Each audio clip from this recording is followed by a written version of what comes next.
छोटा बेटा कहता, मुझे धुंधला सा चेहरा याद है। बेटी कहती, मुझे कुछ याद नहीं है। तीनों भाई बहन मिलकर माँ का चेहरा बनाने की बहुत कोशिश करते, पर सफलता नहीं मिलती।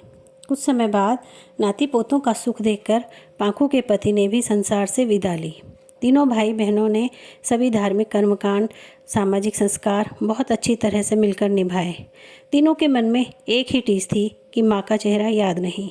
घर पर बहुत ढूंढा, पर माँ की फ़ोटो नहीं मिली। गांव में भी किसी के पास नहीं मिली। तीनों बहुत दुखी हुए। तीनों ने निर्णय लिया, साल में एक बार तीनों भाई बहन जरूर मिलेंगे। एक दिन जब दोनों भाई छुट्टी लेकर घर आए थे, पांखू की बेटी भी मायके आई हुई थी। अचानक सुबह सुबह आंगन में सौदा चाची की आवाज़ सुनाई दी।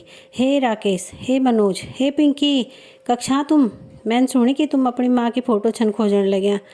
तीनों खुशी से उछलकर बाहर आंगन में आए। देखा तो सौदा चाची, जो अपने बेटे बहू के साथ दिल्ली रहती थी, माँ की फ़ोटो हाथ में लिए खड़ी है। तीनों ने चाची के पैर छुए।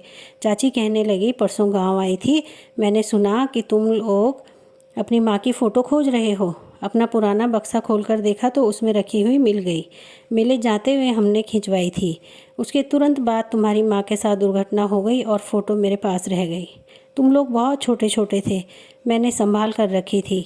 आंखों से आंसू पोंछते हुए चाची कहने लगी, बहुत गहरी दगड़ी थी हमारी, खूब बांध थी तुम्हारी माँ। देखो तो फ़ोटो में कैसी सुंदर दिख रही है। और फ़ोटो क्या देखते हो, सामने पिंकी खड़ी है, बिल्कुल अपनी माँ की तरह।